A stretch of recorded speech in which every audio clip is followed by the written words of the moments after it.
আমি খুব ফর্মাল বক্তৃতা দিতে আসি নাই তোমাদের এখানে। তোমরা অনেকে আমার স্টুডেন্ট আছো, চেহারাও চিনতে পারছি অনেকের। তো আমার এই জুডিশিয়াল অ্যাডমিনিস্ট্রেশন ট্রেনিং ইনস্টিটিউটের সাথে একটা স্মৃতি আছে। আমি যখন পিএইচডি করে আসি, খুবই আর্থিক অবস্থা খুব খারাপ ছিল। তখন প্রথম যে কনসালটেন্সিটা করেছিলাম সেটা ছিল জুডিশিয়াল অ্যাডমিনিস্ট্রেশন ট্রেনিং ইনস্টিটিউটের কারিকুলাম ডেভেলপমেন্টে। তো আমার মনে আছে তখন খুবই ভগ্ন দশা ছিল। এটা এখন যেখানে যুদ্ধ অপরাধী আদালত রয়েছে সেটা নিচতলায় ছিল, রাইট? ঠিক আছে না? জাস্ট 2-3টা রুমে ছিল। সেখান থেকে এখানে একটা বিরাট বড় একটা ভবন হয়েছে, অনেক সুযোগ সুবিধা বেড়েছে। তো আমার কাছে ভাল লাগছে। আমি তোমাদের এই বুনিয়াদী কোর্সের অনেক দুর্নামও শুনেছি। কোর্সটা ফান্ডামেন্টালি ভালো ছিল। তো পরবর্তীকালে এখানে এমন সব লোকদের নিয়ে আসা হতো যারা এখানে সে পলিটিক্যাল লেকচার দিত এবং খুব খারাপ খারাপ ইনস্ট্রাকশনও দিত, এটাও শুনেছি। সেই সময়টা আমরা আজকে এই ছাত্র জনতার যে গণঅভ্যুত্থান, এটার মধ্যে থেকে পার করে এসেছি। আমাদের এখানে যখন আমাদের প্রশিক্ষক যে পরিচালক আছেন, জাতির অনেক সমস্যার কথা বললেন, কিন্তু আমি কিন্তু যে কোনো জায়গাতে যাই প্রথম আলোচনা শুরু করি। কালকে বাংলাদেশ লিগাল এইড সংস্থাতে গেলাম, আমি ওদের প্রথমে বলে, শোনো তোমাদের কী কী সমস্যা আছে একটা শব্দ উচ্চারণ করার আগে আমি বলে দিই। তোমাদের জনবল সংকট আছে, লজিস্টিকের সংকট আছে, মানে ঠিক মতো স্পেসের সংকট আছে, এগুলো আমি জানি, বলতে হবে না। এখানেও একই কথাই শুনেছি। কিন্তু আমি যখন প্রশিক্ষক বললেন যে আমাদের সম্মানিত যে মহাপরিচালক আছেন, বিচারপতি এমদাদুল হক, মহাপরিচালক না, তো উনি তো অত্যন্ত ডাইনামিক মানুষ। তো বললো উনি এসে কিছু ব্যবস্থা নিয়েছেন। আমি খুব ব্যবস্থাটা শুনতে চাচ্ছিলাম, ব্যবস্থা শুনলাম না। নিশ্চয়ই উনি ব্যবস্থা নিয়েছেন। আমি শুধু কয়েকটা জিনিস বলবো। আমাদের সীমাবদ্ধতা থাকবে, সব জায়গায় সীমাবদ্ধতা আছে। এবং আমাদের ল ডিপার্টমেন্টে আমরা যখন বাইরের ওয়ার্ল্ডের সাথে কথা বলি, আমি ঢাকা নিচে ল ডিপার্টমেন্টের টিচার, তোমরা জানো 35 বছর যাবত আছি। সো আমি কমন ট্রেন্ড অ্যানালাইসিস করি নিজের জায়গা থেকে। তা আমরা যখন বাইরে কারোর সাথে কথা বলি, ভিসির সাথে কথা বলি বা ইউজিসি চেয়ারম্যানের সাথে কথা বলি, বিদেশি ডোনার আসলে কথা বলি, আমরাও বলি আমাদের জনবল সংকট আছে, আমাদের ক্লাসরুম ছোট, আমাদের এখানে ইকুইপমেন্ট কম আছে। আসলে একটাও সত্যি না। তোমাদের টিচারদের মধ্যে এমন টিচার আছে যে 2টা কোর্সে বেশি নিয়েছে? ঢাকা নিচে ল ডিপার্টমেন্টে আছো না? নিয়েছে 2টা কোর্সের বেশি, তাহলে জনবল সংকট কোথেকে হলো? কিন্তু আমরা বলি আবার কিছু কিছু ক্ষেত্রে সত্যিও আছে, কিছু ক্ষেত্রে সত্যি আছে, সত্যি না সেটা না। হ্যাঁ, আমাদের স্পেসের সংকট আছে, কিন্তু ওটাতে কাজ হয় না এমন না। এবং আমি জাস্ট মাঝে মাঝে চিন্তা করি যে আমরা কত অপচয়কারী জাতি। ঢাকা বিশ্ববিদ্যালয়ের মতো এত বড় একটা অবকাঠামো, আমরা একটা শিফট চালাই, চাইলেই 2টা শিফট করা যায়, কোনো ব্যাপার না। করা যায় না? তোমরা যারা বিভিন্ন ইউনিভার্সিটি স্টুডেন্ট আছো, রাত্রবেলা একটা শিফট করা যায় না? এত বড় একটা বিল্ডিং পড়ে থাকে, এতজন টিচার পড়ে থাকে, করা যায় ইচ্ছা করলেই। অনেক রকম ইনোভেটিভ চিন্তা করা যায়। আমাদের সব জায়গায় সীমাবদ্ধতা আছে। এটা গরিব দেশ থাকবে, এটার মধ্যে থেকে বেস্ট পারফরমেন্স কিভাবে বের করে আনা যায় সেটা বের করতে হবে। তোমাদের এখানে যে বুনিয়াদী কোর্সটা, আমি আমাদের মহাপরিচালক সাহেবকে জিজ্ঞেস করলাম, বুনিয়াদী কোর্সটা অনেক আগে হওয়ার কথা। জাস্ট তোমরা প্রথমে জয়েন করবা, 1 মাস 2 মাস পরে বুনিয়াদী কোর্স হওয়ার কথা। 1 মাস 2 মাসে তো পুরো এনভায়রনমেন্টটা চেনা হয়ে যায়। আমি 36 দিন ম্যাজিস্ট্রেট ছিলাম, তো আমি কোর্টে ছিলাম তো মাত্র 9 দিন। 9 দিনে সব বিল্ডিং আমার চেনা হয়ে গেছে। টাইম লাগে না তো চিনতে, এত পরে বুনিয়াদী প্রশিক্ষণ কেন? এগুলি জিনিস ভাবতে হবে। আর আমাদের এই সুনাম হয়েছে, জাতির সুনাম আছে, কিন্তু এমন সুনাম করতে হবে যেটা উপমহাদেশ থেকে অন্যান্য দেশ যেন তোমাদের সাথে যোগাযোগ করে, এই প্রতিষ্ঠানের সাথে যোগাযোগ করে প্রশিক্ষণ নিতে আসে। এরকম যদি একটা ডাইনামিক লিডারশিপ, আমি আশা করি বিচারপতি এমদাদুল হক সাহেব আছেন, অত্যন্ত ডাইনামিক, সৎ এবং অত্যন্ত চিন্তা করেন। আইন সংস্কার কমিশন মিটিংয়ে এসে ওনার সুচিন্তিত অনেক অভিমত পেয়েছি।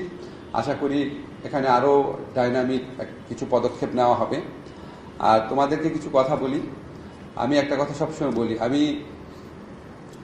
যখন ম্যাজিস্ট্রেট ছিলাম, আমি চাকরিটা ছাড়ার জন্য ব্যস্ত হয়ে গেছি। আমি কখনো বিচারক হতে চাইতাম না, কখনোই না। আমার বাবা চাইতো, আমি চাইতাম না। কারণ আমার মনে হয় এটা এত বড় একটা দায়িত্ব। এটা আমি সবসময় বলি, তুমি খেয়াল করে দেখো, আল্লাহ যে কাজটা করে সেটা তোমরা এই দুনিয়ায় করো। এই চিন্তা মাথায় রাখার পর কোনো মানুষ কিভাবে ডিসঅনেস্ট হয় এটা আমার মাথায় ঢুকে না। তোমাদের মধ্যে 90% অনেস্ট আছো, ঠিক আছে? 10% মানুষ সম্পর্কে তো অনেক বদনাম শুনি। আমি বলতে পারি, স্যার আপনি কীভাবে জানলাম? আমি জানলাম কারণ আমার ক্লাস ফ্রেন্ড, আমার যারা ক্লাসমেট, তাদের মধ্যে 10% কেন 30% সম্পর্কে আমি অভিযোগ শুনেছি। আমার যারা ক্লাস ফ্রেন্ড, তারা প্রত্যেকে রিটায়ার করে গেছে, 30% সম্পর্কে আমি অভিযোগ শুনেছি। বেশ ক্রেডিবল অভিযোগ, বাট ধরে নিলাম 10% এখানে অন্যায় করে বা অবিচার করে। তো অন্যায় অবিচার করার জন্য তো পৃথিবীতে অনেক প্রফেশন ছিল, বিচারকদের এটা মানে করার কোনো স্কোপ নাই, কোনো স্কোপ নাই। আমি তোমাদের আর্থিক সীমাবদ্ধতার কথা জানি, কিন্তু এটা আবার সত্যি না। একটা ছোট্ট গল্প বলি। আমি একবার বিচারকের ওখানে আওয়ামী লীগ আমলে আমার সাথে কোনো বিচারক ফোন ধরতে পর্যন্ত ভয় পেত, কিন্তু সে আমাকে এত ভালোবাসতো যে তার ওখানে আমরা ঘুরতে গেলাম, আমি আমার ওয়াইফ, একদম প্রত্যন্ত অঞ্চলে। তারপরে আমি যখন খাবারের বিল দিতে গেলাম, সে কিছুতেই আমাকে দিতে দিবে না। না স্যার, আমরা তোমার 3টা বাচ্চা, তোমার ওয়াইফ চাকরি করে না, তুমি আমার খাবারের বিল দেওয়ার কথা চিন্তা করো কিভাবে? তখন সে আমাকে হতবাক করে দিয়ে বলে কি, স্যার আপনি এটা কি বললেন? আমি সব নিয়ে 90,000 টাকা বেতন পাই, সারা মাসে অনেক খরচ করে আমার 60,000 টাকা বেশি খরচ হয় না, আমি এত টাকা দিয়ে কি করব?